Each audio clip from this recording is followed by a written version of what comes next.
Jaganmohan Reddy party మీద, YCP మీద, జగన్మోహన్ రెడ్డి నాయకత్వం మీద వైసీపీ నాయకులకి నమ్మకం సన్నగిల్లుతా ఉంది. 2024లో కేవలం 11 స్థానాలకే పరిమితమైనపోయి ప్రతిపక్ష హోదా కూడా రాకుండా ఆంధ్రప్రదేశ్ ప్రజలు జగన్మోహన్ రెడ్డి పార్టీని ఓడించడం జరిగింది. ఇప్పటికే 3 పార్లమెంట్ సభ్యులు ఆ పార్టీ నుంచి బయటికి రావడం జరిగింది. నేడు విజయసాయిరెడ్డి కూడా ఈరోజు బయటికి రావడం జరిగింది.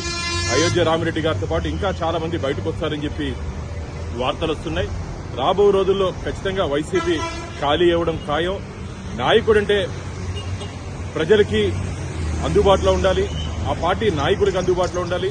జగన్మోహన్ రెడ్డి కేవలం తాడేపల్లి ప్యాలెస్ కు మాత్రమే పరిమితమైపోయాడు తప్ప ఆ పార్టీ క్యాడర్కి గానీ నాయకులకు గానీ అందుబాటులో లేకుండా గాల్లో తిరిగే ముఖ్యమంత్రిగా జగన్మోహన్ రెడ్డి మిగిలిపోయాడు. అందుకనే ప్రజలు, వైసీపీ నాయకులు జగన్మోహన్ రెడ్డిని గాల్లోనే, త్రిశంకు స్వర్గంలోనే పెట్టేశారని చెప్పి భావిస్తున్నారు.